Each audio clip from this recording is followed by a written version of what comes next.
1 கொரிந்தியர் 2ஆம் அதிகாரம் 9, 10 ஆகிய வசனங்கள் இப்படி வாசிக்கிறோம். எழுதியிருக்கிறபடி, தேவன் தம்மில் அன்பு கூறுகிறவர்களுக்கு ஆயத்தம் பண்ணினவைகளை கண் காணவும் இல்லை, காது கேட்கவும் இல்லை, அவைகள் மனுஷருடைய இருதயத்தில் தோன்றவும் இல்லை. நமக்கோ தேவன் அவைகளை தமது ஆவியினாலே வெளிப்படுத்தினார். அந்த ஆவியானவர் எல்லாவற்றையும் தேவனுடைய ஆழங்களையும் ஆராய்ந்து இருக்கிறார்.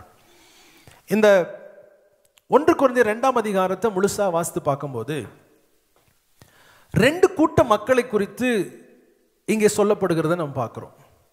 ஒன்று, ஜென்ம சுபாவம் உள்ள மனிதன்.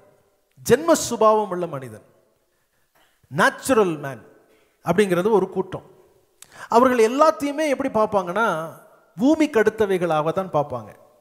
அவங்களால ஆண்டவருடைய காரியங்களை புரிந்து கொள்ளவே முடியாது. நீங்கள் ஏங்க ஞாயிற்றுக்கிழமை போகணும் கோயிலுக்கு? ஏன் கண்டிப்பாக போகணுமா? ஒரு நாள் போகலன்னா என்ன? இந்த மாதிரி கேள்விகள் கேட்குறவங்க யாருன்னா ஜென்ம சுபாவம் உள்ளவர்கள், நேச்சுரல் பீப்புள். ஏன் ஒரு நாள் போகலன்னா என்ன? ஒரு நாள் சாப்பிடலன்னா என்ன நடக்குமோ அதான் நடக்கும். ஒரு நாள் போகலன்னா பலவீனப்படுவோம், வேற ஒன்றுமே கிடையாது. ஆனால் இன்னொரு கூட்டத்தை பற்றி அதே அதிகாரத்தில் நம்மளால வாசிக்க முடியும். ஆவிக்குரியவன், ஸ்பிரிச்சுவல் மேன். ஸ்பிரிச்சுவல் மேன்னா இந்த நேச்சுரல் மேனை விட பலம் உள்ளவனாக இருக்கும். அதுக்கு தான் நமக்கு ஆண்டவர் சபையை கொடுத்துருக்கிறார், ஆராதனை கொடுத்துருக்கிறார், வசனத்தை போதிக்கிற ஒரு நேரம். நம்ம பாட்டு பாடி ஆராதிச்சு ரொம்ப நல்லா இருக்கு, ஆராய்ச்சிட்டே இருக்கலாம் எவ்வளோ நேரம்னாலும். ஆனால் அந்த வார்த்தை நமக்கு வரும்பொழுது கர்த்தர் வார்த்தையின் மூலமாக நம்ம கூட பேசுவார், நம்மளை பலப்படுத்துவார். இந்த வார்த்தை தான் நமக்கு நம்முடைய வாழ்க்கையில் மாற்றங்களை கொண்டு வரக்கூடியதாய் இருக்கிறது. வார்த்தையை அனுப்பி குணமாக்கி அப்படின்னு வசனத்தில் வாசிக்கிறோம். இப்போ வார்த்தைக்கு மிகப்பெரிய ஒரு வல்லமையை கர்த்தர் வைத்திருக்கிறார். ஆனால் தேவன் அவருடைய பிள்ளைகளுக்காக நிறைய காரியங்களை ஆயத்தம் பண்ணி வச்சிருக்கிறார். ஆயத்தம் பண்ணி வைத்திருக்கிற காரியங்களை ஜென்ம சுபாவமான மனுஷனால என்ன செய்ய முடியாது, புரிந்து கொள்ளவே முடியாது. ஏன்னா அவனால் பார்க்க முடியாது. பாவ மன்னிப்பை கண்ணால் பார்க்க முடியாது, ரட்சிப்பை கண்ணால் பார்க்க முடியாது. ஆகையால் அவன் அதை ஏற்றுக்கொள்ளவும் மாட்டான், அதை ஒத்துக்கொள்ளவும் மாட்டான். அவன் இருக்கிற நிலைமையில இருந்து கொண்டே இருப்பான். ஆனால் ஆவிக்குரியவன், அவன் தேவனிடத்திலிருந்து வெளிப்பாடை பெற்றுக்கொள்கிறவன் தான் ஆவிக்குரியவனாக இருக்கிறான். ரொம்ப அழகா வசனம் அப்படி சொல்லுது 10ஆம் வசனத்துல, நமக்கோ, சொல்லுங்க, அந்த வார்த்தைகள் எவ்வளவு அழகப்பட்டிருக்கு பாருங்க. மாம்சத்துக்குரியவன் எல்லாத்தையும் மாம்சீகமாக தான் யோசிப்பான். ஜென்ம சுபாவம் உள்ளவன் எல்லாத்தையும் அப்படிதான் பார்ப்பான். ஆனா நமக்கோ தேவன் அவைகளை தமது ஆவினால என்ன செய்யறாரு, வெளிப்படுத்துகிறார். தேவன் சில காரியங்களை தம்முடைய ஆவினால நமக்கு என்ன செய்யறாரு, வெளிப்படுத்தி காட்டும் பொழுது அதை நம்மால் புரிந்து கொள்ள முடிகிறது. அது நம்முடைய வாழ்க்கையில பலன் கொடுக்கிறதா இருக்கிறது. இந்த உள்ளான மனுஷனிலே வருகிற மாற்றங்கள் நாளடைவிலே வெளிப்படையான மனிதனிலே அது வெளியரங்கமாக மாறுகிறத நம்ம பார்க்கிறோம். நிறைய நேரங்கள் நம்ம பார்க்குறோம், இவங்களா இப்படி பண்ணிட்டாங்க அப்படின்னா அவங்க இன்னைக்கு பண்ணாங்க, ஆனால் உள்ள ரொம்ப நாளாக அதை வேலை செஞ்சுக்கிட்டே இருக்குது.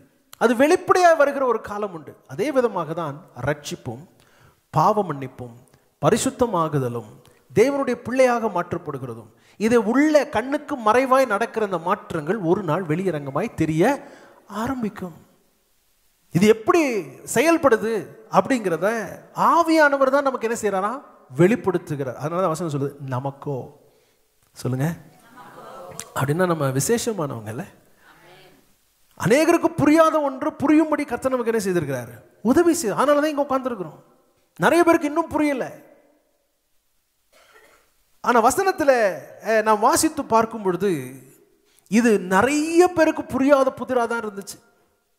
இயேசு கிறிஸ்துவின் மூலமாக தேவனிடத்திலிருந்து பிரிந்து போன மனிதனை தேவனிடத்தில் திரும்பி கொண்டு வருகிறதற்கு தேவன் செய்த மிகப்பெரிய காரியம் அவருடைய குமாரனை பூமிக்கு அனுப்பினார். இதை புரிந்து கொள்ள முடியல, மாம்சீக மனுஷனால புரிந்து கொள்ள முடியல. அன்றைக்கு இருந்த ரோம ஆட்சியாளர்கள் ஏரோதினால புரிந்து கொள்ள முடியல, பிலாத்தினால புரிந்து கொள்ள முடியல. புரிந்து கொண்டிருந்தால் இயேசுவை சிலுவையில் என்ன பண்ணிருக்க மாட்டாங்க, அறிந்திருக்க மாட்டாங்க. சரி, ரோம ஆட்களுக்கு தான் புரியல அப்படின்னு சொன்னா தேவ ஆலயத்தினுடைய பிரதான ஆசாரியனுக்கு அது என்ன செய்யல, புரியல. அவங்க தான் இயேசுவை சிலுவையில் அறைவதற்கு அவங்க சொல்றாங்க. இன்றைக்கும் ஆவிக்குரியவர்களை ஜென்ம சுபாவம் உள்ளவர்கள் உபத்திரவப்படுத்தி கொண்டே இருப்பார்கள். நான் சொல்றேன், நீங்க ஆவிக்குரியவர்களா இருப்பீங்க அப்படின்னா உங்களை உபத்திரவப்படுத்துறது 2 பேரும் எழும்புவான். வேதத்தில் அழகான ஒரு உதாரணம், ஈசாக்கு வாக்குத்தத்தத்தினால் பிறந்தவன், அவனை மாம்சத்தினால் பிறந்த இஸ்மவேலன் என்ன செய்யறான்? உபத்திரவப்படுத்துகிறான். ஏன்னா இவன் வாக்குத்தத்தத்தில் பிறந்த பிள்ளை என்றதை அவனால் என்ன செய்ய முடியல, தாங்கிக் கொள்ளவே முடியல. ஆகையால் இவனை உபத்திரவப்படுத்தி கொண்டே இருக்கிறான். ஆனா நாம புரிந்து கொள்ளும், நான் ஆவிக்குரியவனாய் இருக்கிறேன், எனக்கோ தேவன் இவைகளை எனக்கு வெளிப்படுத்தி இருக்கிறார், இதனுடைய பலனை நான் அனுபவித்துக் கொண்டிருக்கிறேன். இந்த எண்ணம், இந்த தெளிவு நமக்கு என்ன செய்யணும்? உண்டாக வேண்டும். சரி, இதோட ஆண்டவர் நிறுத்திடல. God did not stop with giving us a revelation about spiritual things. இதோட ஆண்டவர் என்ன செஞ்சிரல, அவ்வளவுதான் சொல்லி நிறுத்திரல. 16 வசனம் வாசிக்கும் போது ரொம்ப ஆச்சரியமா இருக்கிறது. கர்த்தருக்கு போதிக்கத்தக்க அவருடைய சிந்தையை அறிந்தவன் யார்? எங்களுக்கோ கிறிஸ்துவின் சிந்தை உண்டாயிருக்கிறது. எல்லாம் சேர்ந்து சொல்லுங்க, எங்களுக்கோ கிறிஸ்துவின் சிந்தை உண்டாயிருக்கிறது. But we have the mind of Christ. கிறிஸ்துவின் சிந்தை எனக்கு என்ன செய்யப்பட்டிருக்கிறது? உண்டாக்கப்பட்டிருக்கிறது. இதை எத்தனை பேர் நம்ம நம்புறோம்? எத்தனை பேர் விசுவாசிக்கிறோம்? எத்தனை பேர் யோசிக்கிறோம்? அந்த சிந்தையிலே மாற்றம் வரவில்லை என்றால் வாழ்க்கையில, வார்த்தையில மாற்றம் வராது. வார்த்தையில மாற்றம் வரலாம், செயல்களிலே, வாழ்க்கையில மாற்றம் வராது. எங்க மாற்றம் ஆரம்பிக்கணும் அப்படின்னா சிந்தையிலே. Your change has to happen in your mind. இன்னைக்கு நம்மிடத்தில் கேட்கப்படுகிற கேள்வி என்னன்னா, கிறிஸ்துவின் சிந்தை எனக்கு இருக்குதா?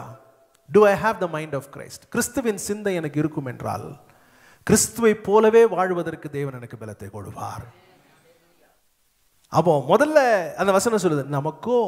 என்ன சொல்லுச்சு இங்க? என்ன சொல்றாரு? எங்களுக்கோ. என்ன இருக்குது?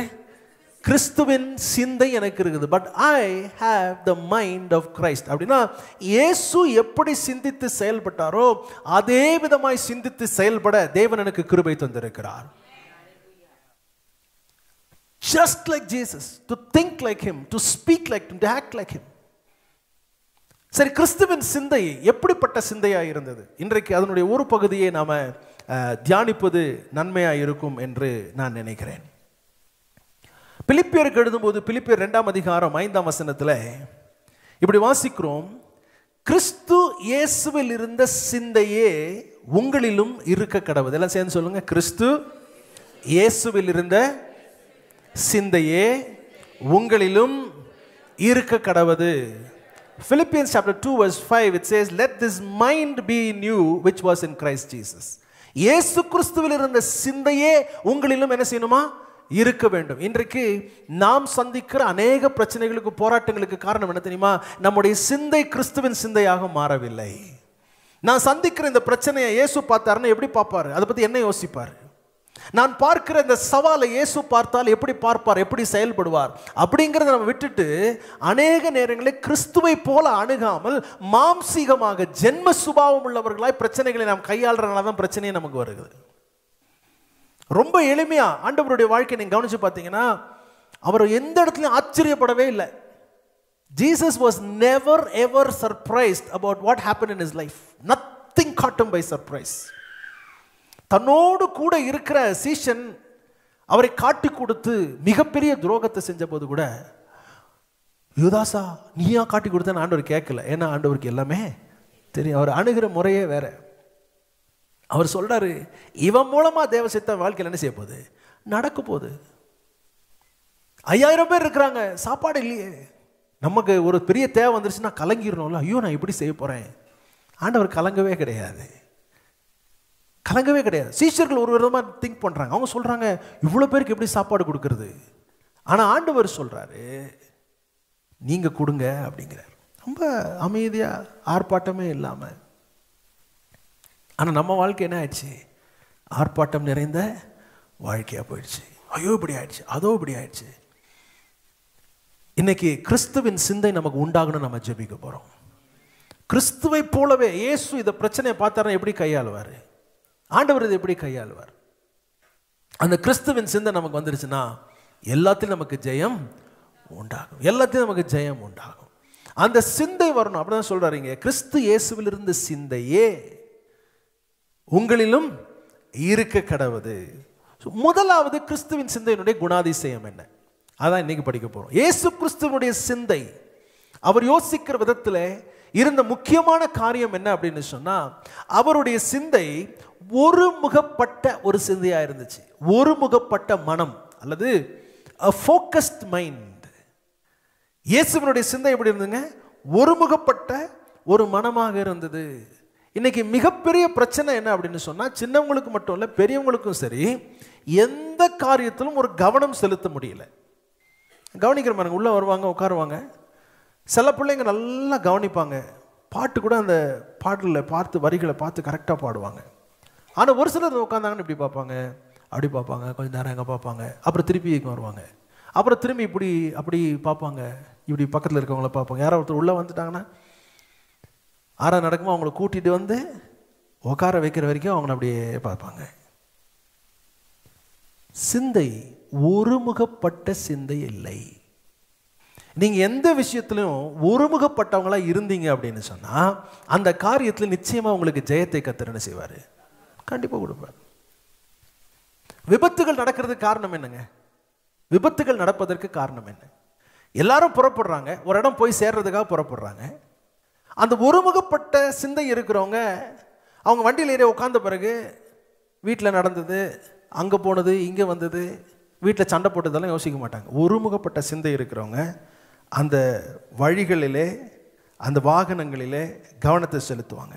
நோக்கம் என்ன? அங்கே போய் சேர்ற வரைக்கும் அவங்களுடைய சிந்தை சிதறாது. வாழ்க்கையில் அந்த மாதிரி தான், திருமண வாழ்க்கையும் அப்படிதான்.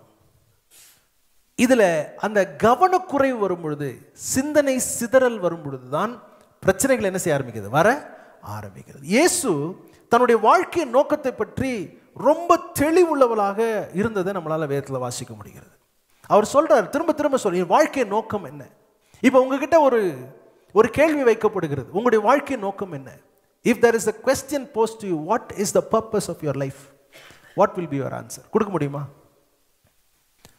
பெரிய பெரிய நிறுவனங்களில் நீங்கள் கவனிச்சிங்கன்னா மிஷன் ஸ்டேட்மெண்ட்னு ஒன்று எழுதுவாங்க. அப்படின்னா இந்த நிறுவனம் எதற்காக இயங்குகிறது, ஏன் இந்த நிறுவனம் இருக்கிறது, இதற்கான நோக்கம் என்ன அப்படிங்கிறத அவங்க எழுதி வச்சிருப்பாங்க. ஏன் எழுதலைன்னா நிறுவனத்தை நடத்த முடியாது? நடத்தலாம். ஆனால் எழுதி வைக்கும் பொழுது இன்னும் அதை நோக்கி ஒருமுகமான ஒரு செயல்பாடு இருக்கும். இன்னைக்கு உங்கள் வாழ்க்கை குறித்த திட்டம் என்ன? நீங்கள் ஏன் உயிர் வாழ்ந்துட்டு இருக்கிறீங்க அப்படின்னு ஒரு கேள்வி கேட்டால் எத்தனை பேரால் பதில் சொல்ல முடியும்? நான் இதுக்கு தான் உயிர் வாழ்கிறேன் சொல்ல முடியுமா? சொல்ல முடியலன்னா நம்முடைய வாழ்க்கை ஒரு அர்த்தம் இல்லாத வாழ்க்கை. ஒரு நாள் போயிட்டு நம்ம திரும்பி பார்த்து இப்படிலாம் இருந்திருக்கலாம்ல அப்படி நம்ம யோசிப்போமோ ஒழிய ஒன்றையும் மாற்ற முடியாது. இன்றைக்கு இந்த செய்தியின் முடிவில் நமக்கு ஒரு தெளிவு இருக்குன்னா, எதுக்காக உயிர் வாழ்ந்துட்டு இருக்கிறேன், என்ன நோக்கம், என் வாழ்க்கையின் நோக்கம் என்ன? இயேசு தன்னுடைய வாழ்க்கையின் நோக்கத்தை ரொம்ப தெளிவாக சொன்னார். வாசிங்க, லூக்கா எழுதின சுவிசேஷம் 19ஆம் அதிகாரம் 10ஆம் வசனத்தில் இப்படி வாசிக்கிறோம், இழந்து போனதை தேடவும் ரட்சிக்கவுமே மனுஷகுமாரன் வந்திருக்கிறார் என்றார். எல்லாம் சேர்ந்து சொல்லலாமா? இழந்து போனதை தேடவும் ரட்சிக்கவுமே மனுஷகுமாரன் வந்திருக்கிறார் என்றார். இயேசு கிறிஸ்துவினுடைய வாழ்க்கையினுடைய நோக்கம் என்ன அப்படின்னு நம்ம கேட்ட அவர் சொல்லுவார், இழந்து போனதை தேடவும் ரட்சிக்கவுமே நான் வந்திருக்கிறேன். அதான் என்னுடைய நோக்கம். ரொம்ப தெளிவாக ஆண்டவர் சொல்லுகிறதை நாம் பார்க்கிறோம். பிரசங்கிக்க வந்தேன்னு சொல்லலை, அற்புதம் செய்ய வந்தேன்னு சொல்லலை, வியாதிகளை குணமாக்க வந்தேன்னு சொல்ல, பிசாச விரட்ட வந்தேன்னு சொல்ல, அவர் சொன்னார், இழந்து போனதை தேடவும் ரட்சிக்கவுமே நான் வந்திருக்கிறேன். இதான் என் வாழ்க்கையின் நோக்கம். இன்னைக்கு நம்மளால சொல்ல முடியுமா என் வாழ்க்கையின் நோக்கம் என்ன, எதுக்காக நான் உயிர் வாழ்ந்துட்டு இருக்கிறேன்? நிறைய பேர் இந்த கேள்விக்கு சரியான பதில் இல்லாதனால தான் என்ன செய்யறாங்கன்னா, தங்களே மாய்த்து கொள்ளுகிறார்கள். என்னங்க வாழ்க்கைக்கு என்ன இல்லை, அர்த்தமே இல்லை, இருக்கு ஆனா தெரியல, அதான் பிரச்சனை. உங்க வாழ்க்கைக்கு ஒரு நோக்கம் இருக்கிறது, உடைய வாழ்க்கையை குறித்து தேவனுக்கு ஒரு திட்டம் இருக்கிறது. சும்மா வந்து ஆண்டவர் நமக்கு ஒரு ஜீவனை கொடுக்கலங்க, சும்மா வந்து நமக்கு ஒரு உயிரை ஆண்டவர் கொடுக்கல, சும்மா வந்து ஒரு ஆலயத்தில் நம்மளை உட்கார வைக்கல. தேவன் ஒரு திட்டம் வைத்திருக்கிறான், விசுவாசிக்கிறேன்.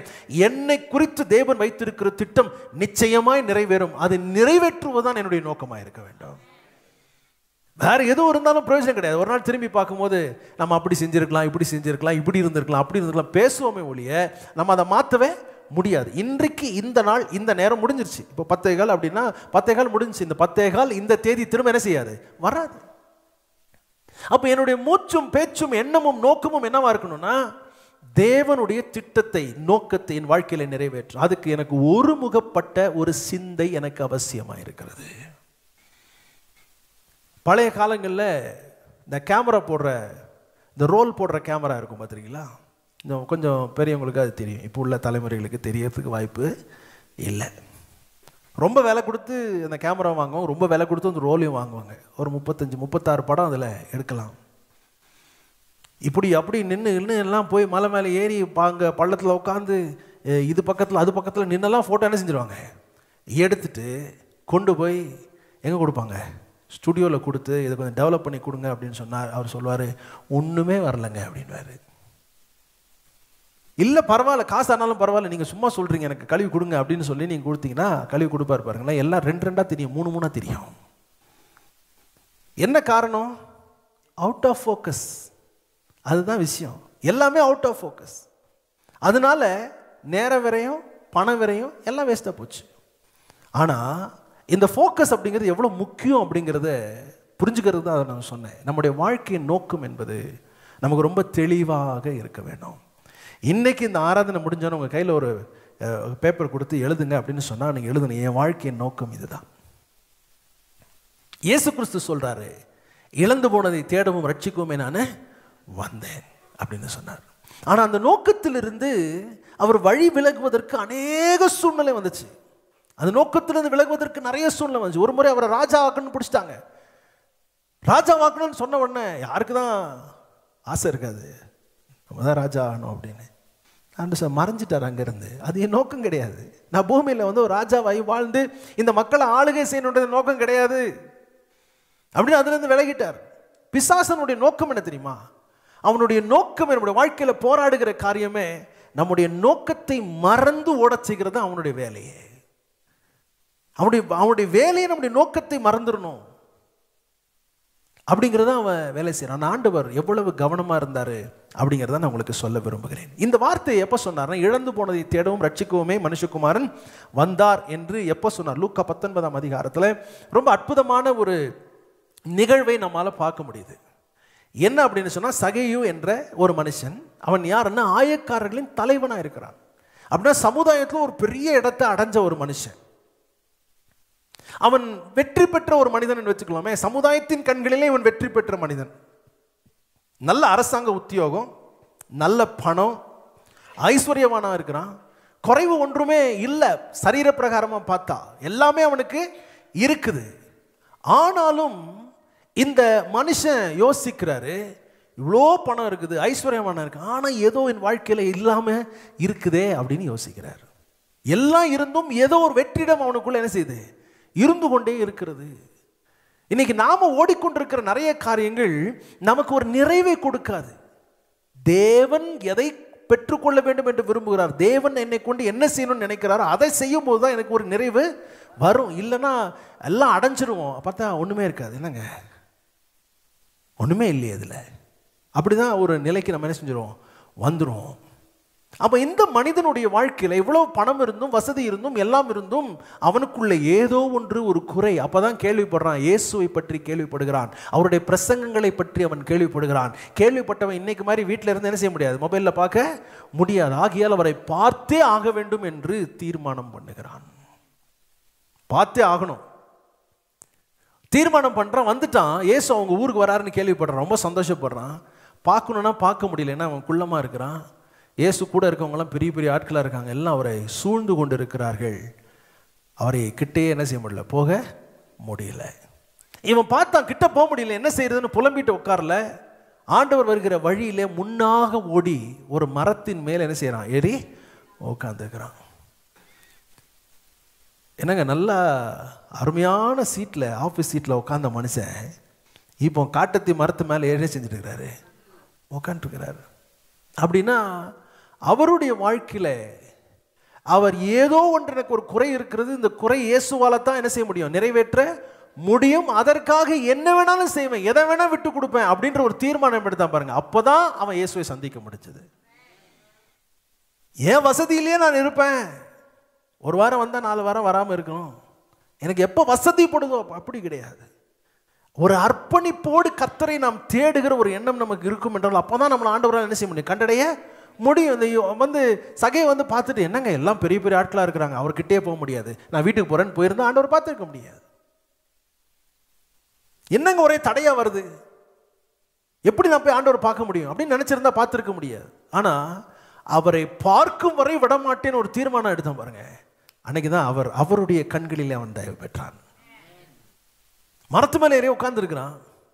பொதுவா மரத்து மேலே என்ன உட்கார்ந்துருக்கும்? ஆமா, அவன் தன்னுடைய சுயமரியாதையோ அவனுடைய பெருமையோ அதெல்லாம் ஒரு பொருட்டாவே என்ன செய்யல, நினைக்கல. இயேசுவை பார்க்கணும், அதான் ஒரே நோக்கம். ஓடனா ஏறினா உட்கார்ந்தான் பாருங்க. இப்போ ஆண்டவர் எதுக்காக பூமிக்கு வந்தாரு? இழந்து போனதை தேடவும் ரட்சிக்கும் வந்தார் இல்லையா? இப்போ அவரை சுற்றிலும் ஆட்கள் இருக்கிறாங்க, எல்லாம் பெரிய பெரிய ஆட்கள் இருக்கிறாங்க. அவர் ரொம்ப கனம் பண்றாங்க, ரொம்ப புகழ்ந்து பேசிட்டு இருக்கிறாங்க. ஆனா அவர்களை காட்டிலும் இழந்து போய் நிற்கிற சகையுவை கர்த்தருடைய கண்கள் கண்டது. அல்லேலூயா. நிறைய பேர் ஆலயத்துக்கு வந்தாலும் ஒரு சிலருடைய வாழ்க்கை அப்படி கடன்னு மாறிடுது. என்ன மாறி தெரியுமா? அந்த ஆர்வம், அந்த வாஞ்சை, இயேசுவை நான் பார்க்கணும், அவருடைய திட்டம் என் வாழ்க்கையில் நிறைவேறணுன்ற வாஞ்சை, ஆசை யாருக்கு இருக்குதோ அவங்க வாழ்க்கையில் மாற்றங்கள் வந்துட்டே இருக்கும். இப்ப ஆண்டவர் நேரா அந்த மரத்துக்கு கீழே வந்து நிற்கிறாரு. நின்று சொல்றாரு, சகைவே சீக்கிரமாய் இறங்கி வா, இன்றைக்கு நான் உன் வீட்டிலே தங்க வேண்டும் என்றார். இப்ப ஆண்டவருடைய வாழ்க்கை நோக்கத்தை நிறைவேற்றாரு. நிறைவேற்றின உடனே என்ன நடக்குது அப்படின்னா, சுத்தியும் இருக்கிறவங்க முறுமுறுக்க ஆரம்பிக்கிறாங்க. எப்பவுமே ஞாபகம் வச்சுக்கோங்க, நீங்க சரியான பாதையில் போனால் உங்களுடைய சுத்தியும் இருக்கிறவங்க முறுமுறுப்பாங்க. ஒரு சிலர் உங்களை பகைப்பாங்க, ஒரு சிலர் உங்களை வித்தியாசமா பார்ப்பாங்க, வித்தியாசமா பேசுவாங்க, ஒதுக்குவாங்க, விமர்சனங்களை வைப்பாங்க. இயேசு இதெல்லாம் சந்திச்சார். எதெல்லாம் சந்திச்சார்? பகைக்கப்பட்டார், விமர்சிக்கப்பட்டார், எதிர்க்கப்பட்டார், முறுமுறுக்கப்பட்டார், கேவலமாய் பேசப்பட்டார். ஆனா ஆண்டவர் அதெல்லாம் அவர் பொருட்படுத்தவே கிடையாது. அவர் வந்த நோக்கத்தை நிறைவேற்றுகிறதுல ரொம்ப தெளிவா இருந்தார். அல்லேலூயா. சத்தமா வராமன்னு சொல்லுங்களேன். எல்லாம் நேரம் நிமிர்ந்து உட்காந்து சொல்லுங்க. அல்லேலூயா. வெளியே இருக்கிற குளிருக்கு உள்ள அப்படியே கதை நல்லா இருக்கு.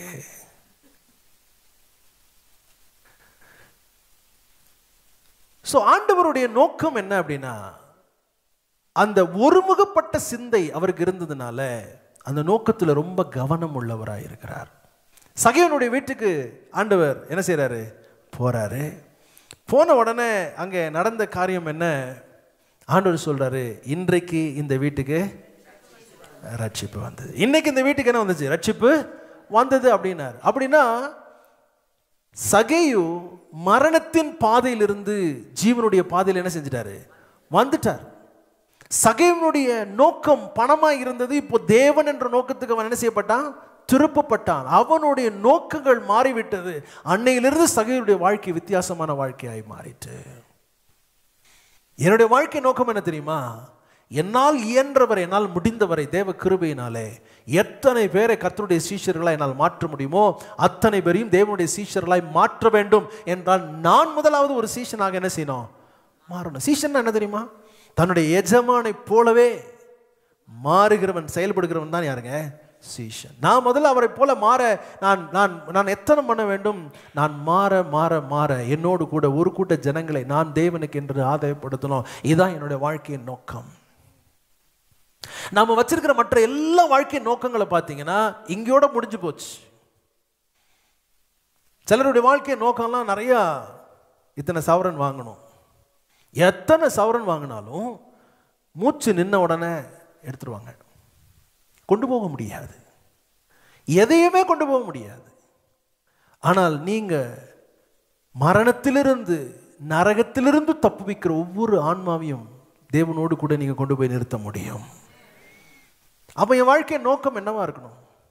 இன்னைக்கு இந்த செய்தியினுடைய நோக்கம் ஒண்ணுதான். என்ன அப்படின்னு சொன்னா, நம்முடைய பிரச்சனையினால, சூழ்நிலையினால, குடும்ப பிரச்சனை, வேலை பிரச்சனை, பிள்ளைகள் பிரச்சனை, இது எல்லாத்தையும் பார்த்து நம்முடைய ஃபோக்கஸ் அவுட் ஆஃப் ஃபோக்கஸ் ஆயிடுச்சு. நம்முடைய பார்வை தவறான பார்வையாய் மாறிவிட்டது. இது நடந்துட்டா நல்லா இருக்கும், அது முடிஞ்சோன்னு அது நடந்துட்டா நல்லா இருக்கும். நிறைய பேர் சொல்லுவாங்க, ஆலயத்துக்கு வாங்கினா எனக்கு ஒரு வேலை மட்டும் கிடைக்கணுங்க, கிடைச்ச ஒன்றும் வர்றேன். எனக்கு வேலை தான் கிடைச்சிருச்சு, ஏன் வரல? வேலையில் எனக்கு டைட்டாக இருக்குது. இப்படி நம்ம நம்ம நம்ம நம்ம வைக்கிற அந்த மைல் ஸ்டோன் தாண்டி தாண்டி போயிட்டே இருக்கு பாருங்க, அடுத்தடுத்துக்கு போயிட்டே இருக்கு. நம்மளால நம்முடைய நோக்கத்தை மறந்து மறந்து மறந்து ஒவ்வொரு நாளும் வாழ்ந்து கொண்டே இருக்கிறோம். இன்னைக்கு நான் சொல்றேன், உங்க வாழ்க்கையின் நோக்கம் என்னதென்று நீங்கள் தெளிவுபடுத்தி அதை சரியா புரிஞ்சுக்குவீங்க அப்படின்னா வாழ்க்கை அர்த்தமுள்ள ஒரு வாழ்க்கையா இருக்கும், அருமையான ஒரு வாழ்க்கையா இருக்கும். ஆண்டவர் அநேக ஜனங்களை மரணத்திலிருந்து பிசாசிலிருந்து திருப்பினாரு. சிலுவையிலே மரிக்கும் பொழுது கூட அவருடைய நோக்கத்தில் ரொம்ப தெளிவாக இருந்தார். அதை நிறைவேற்றினார். உயிர் தெழுந்த பிறகும் தம்முடைய சீஷர்களுக்கு அதே காரியத்தை சொல்லி உங்களுடைய வாழ்க்கை நோக்கம் இதுதான் என்று சீஷர்களுக்கு ஆண்டவர் என்ன பண்ணார்? கற்றுக் கொடுத்தார். ஆனால் நாம் இன்னைக்கு வரைக்கும் ரொம்ப வருத்தமாக தான் சொல்கிறேன், அந்த ஃபோக்கஸ் போயிட்டே இருக்குது, வெளியே போயிட்டே இருக்குது. நாம் என்ன நினைக்கிறோம், நல்லா ஒரு எங்களுடைய குடும்பம் நல்லா ஆகிட்டா போதும், அது நல்லா ஆகும். எப்போ நல்லா ஆகும் தெரியுமா? நம்முடைய நோக்கம், தேவன் நம்மை பூமியில் வைத்திருக்கிற நோக்கத்தை நிறைவேற்றும் பொழுது இது எல்லாம் சரியாக வந்துடும்.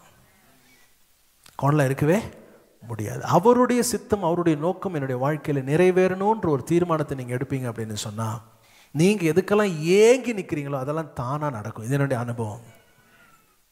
நம்ம எதுக்கெல்லாம் ரொம்ப ஏங்குறோமோ, ஐயோ இது மட்டும் ஆகிட்டா சரியாக இருக்குமே, இது மட்டும் ஆகிட்டா நல்லா, அது மட்டும் நல்லா, இல்லை இல்லை இல்லை, அது சரியாகணும்னா ஒரே வழி என்ன தெரியுமா? அவர் என்னை ரட்சித்ததன் நோக்கத்தை நான் நிறைவேற்ற ஆரம்பிக்கும் பொழுது தானாக எல்லாவற்றையும் கர்த்தர் வந்து என்ன செய்வார்? சரி செய்து சமாதானத்தின் பாதையில் கர்த்தர் நம்மளை என்ன செய்வார்? நடத்த ஆரம்பிப்பார். கடைசியில் இந்த வசனத்தை நான் உங்களுக்கு திரும்பி சொல்ல முடிக்க விரும்புகிறேன். பிலிப்பியர் 2ஆம் அதிகாரம் 5ஆம் வசனத்தை வாசிக்கிறோம். கிறிஸ்து இயேசுவில் இருந்த சிந்தையே. திரும்ப சொல்லுங்க, கிறிஸ்து இயேசுவில் இருந்த சிந்தையே. திரும்ப சொல்லுங்க, கிறிஸ்து இயேசுவில் இருந்த சிந்தையே உங்களிலும் இருக்க கடவுது. அவருக்குள்ள என்ன சிந்தை இருந்ததோ அதே சிந்தை எனக்குள்ளேயும் இருக்கும் என்றால் அப்பொழுது தேவ திட்டத்தை என் மூலமாக தேவன் நிறைவேற்றுவார். நம்ம அர்ப்பணித்து நம்ம ஜெபம் பண்ண போறோம். ஆண்டவரே சொல்லுங்க, ஆண்டவரே இன்னைக்கு நான் புரிஞ்சுக்கிட்டேன், என்னுடைய வாழ்க்கை நோக்கம் என்பது எனக்காக, என் குடும்பத்துக்காக, என் பணத்துக்காக, என்னுடைய வசதிக்காக கிடையாது. உங்கள் சித்தத்தை நான் நிறைவேற்ற வேண்டும் என்பதற்காக தான் நீங்கள் என்னை தெரிந்து கொண்டீங்க. நான் அதில் என்னுடைய கவனத்தை செலுத்துகிறேன். என்னுடைய மனதை நான் ஒருமுகப்படுத்துகிறேன். தேவ சித்தம் என் வாழ்க்கையின் மூலமாக என்ன செய்யணும்? நிறைவேறணும்னு நான் தீர்மானம் பண்ணுறேன்னு சொல்லி பாருங்களேன், சீக்கிரத்தில் பெரிய பெரிய சாட்சிகளை சொல்லுவீங்க. நான் ரொம்ப வருஷமாக போராடிட்டு இருந்த பிரச்சனை ஆயிடுச்சு, சரியாயிடுச்சு. எப்போ நம்ம தேவ திட்டத்தை நிறைவேற்ற நம்மளை அர்ப்பணிக்கிறோமோ அப்போ நாம் சந்திக்கிற எந்த சவால்களையும் ஜெயிக்க கர்த்தர் உதவி செய்வார். பவுலுடைய வாழ்க்கையை கொஞ்சம் எடுத்து அப்படியே பார்க்கும்போது பவுல் சொல்கிறேன், எதற்காக நான் பிடிக்கப்பட்டேன்னு அதை நான் என்ன செய்யணும்? பிடித்து கொள்ளணும் அப்படின்னு அவர் சொன்னார் பாருங்க. அடி வாங்கினார், உத வாங்கினார், தள்ளப்பட்டார், கல்லெறியப்பட்டார், என்னென்ன கஷ்டத்தெல்லாம் அனுபவிச்சார். கடைசியில் சொல்கிறாரு, என் ஓட்டத்தை ஓடி முடித்தேன், என் ஓட்டத்தை ஓடி முடித்தேன், என்னுடைய நோக்கத்தை நான் நிறைவேற்றிட்டேன். எதுக்காக கர்த்தர் என்ன தெரிஞ்சுக்கிட்டாரோ அந்த நோக்கத்தை நான் நிறைவேற்றினேன் என்று மன நிறைவோடு தன்னுடைய ஜீவனை விட்டார். இன்னைக்கு ஆண்டவருடைய பிள்ளைகளாய் வந்திருக்கிற நாம் ஆண்டவர்கிட்ட சொல்லுவோம், ஆண்டவரே எங்கெங்கேயோ நான் ஃபோக்கஸ் விட்டுட்டேன், எங்கெங்கேயோ என்னுடைய கவனத்தை நான் விட்டுட்டேன், சிதறடிக்கப்பட்டுச்சு என்னுடைய கவனம். ஆனால் இன்னைக்கு தீர்மானம் பண்ணுறேன், நான் ஆண்டவரே உம்முடைய சித்தத்தை நிறைவேற்றுகிறவனாக இருக்க என்னுடைய எல்லாத்தையும் நான் ஒப்பு கொடுக்குறேன். ஆண்டவரே என்னுடைய எல்லாத்தையும் நான் ஒப்பு கொடுக்குறேன். என்னுடைய சிந்தை, என்னுடைய செயல், என்னுடைய பொருள், என்னுடைய காரியம் எல்லாத்தையும் உங்கள் சித்தத்தை நிறைவேற்ற அர்ப்பணிக்கிறேன். நீர் என்னை நடத்தும்னு சொல்லுங்களேன். மகிமையான காரியங்களை கர்த்தர் நம்முடைய வாழ்க்கையில செய்வார். கண்களை மூடுவோமா? ஆண்டவருடைய சமூகத்தில் பரிசுத்தமுள்ள எங்கள் பரலோக பிதாவே, இந்த நல்ல வேலைக்காக உம்மை துதிக்கிறோம். உம்முடைய சமூகத்தில் வந்து ஜெபிக்க கற்றுக் கொடுத்த கிருபைக்காக நன்றி. எங்களை கற்றுக் கொடுத்த உம்முடைய சத்தியத்துக்காக ஸ்தோத்திரம். ஆண்டவரே எங்கள் மனதை ஒருமுகப்படுத்துகிறோம். இது சரியாச்சுன்னா எல்லாம் சரியாரு நாங்கள் புரிந்து கொள்ளுகிறோம். கர்த்தர் எங்களை அப்படி நடத்துகிறதற்காக உமக்கு ஸ்தோத்திரம். உம்முடைய பரிசுத்த கரங்களில் எங்களை தாழ்த்துகிறோம். ஆசீர்வதியும் வழி நடத்தும். ஆண்டவரும் ரட்சகருமாய் இருக்கிற இயேசு கிறிஸ்துவின் மூலம் ஜெபிக்கிறோம் ஜீவனுள்ள நல்ல பிதாவே, ஆமென். நம்முடைய கர்த்தராகிய இயேசு கிறிஸ்துவினுடைய கிருபையும் பிதாவாகிய தேவனுடைய அன்பும் பரிசுத்த ஆவியானவருடைய ஐக்கியமும் நம் அனைவரோடும் இன்றும் என்றும் சதா காலங்களிலும் இருப்பதாக. ஆமென்.